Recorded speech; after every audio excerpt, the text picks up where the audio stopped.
আসসালামু আলাইকুম সুপ্রিয় শিক্ষার্থী বন্ধুরা, কেমন আছেন সবাই? প্রিয় শিক্ষার্থী বন্ধুরা, ইতিমধ্যে আমরা বাংলা বর্ণমালার স্বরবর্ণ এবং ব্যঞ্জন বর্ণগুলো দেখেছি এবং পড়তে শিখে গেছি। তো এই বাংলা স্বরবর্ণ অর্থাৎ স্বর, স্বরায়া, এই স্বরবর্ণগুলোর সংক্ষিপ্ত রূপকে বলা হয় বাংলা কার চিহ্ন বা স্বরচিহ্ন।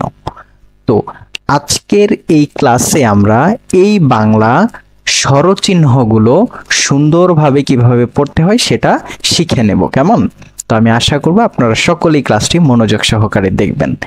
এই ক্লাসের শেষে এই বাংলা স্বরচিহ্নগুলো ব্যবহার করে কোনো শব্দ কিভাবে বানান করে পড়তে হয় সে বিষয়ে ক্লাসগুলো ক্লাসের শেষে দেওয়া থাকবে।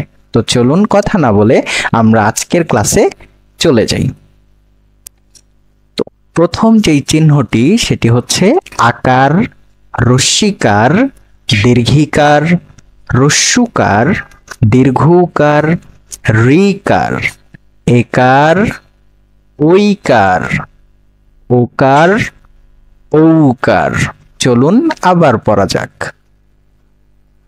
আকার, রস্যিকার, দীর্ঘিকার, হ্রস্যকার, দীর্ঘকার, ঋকার, একার, ঐকার, ওকার, ঔকার।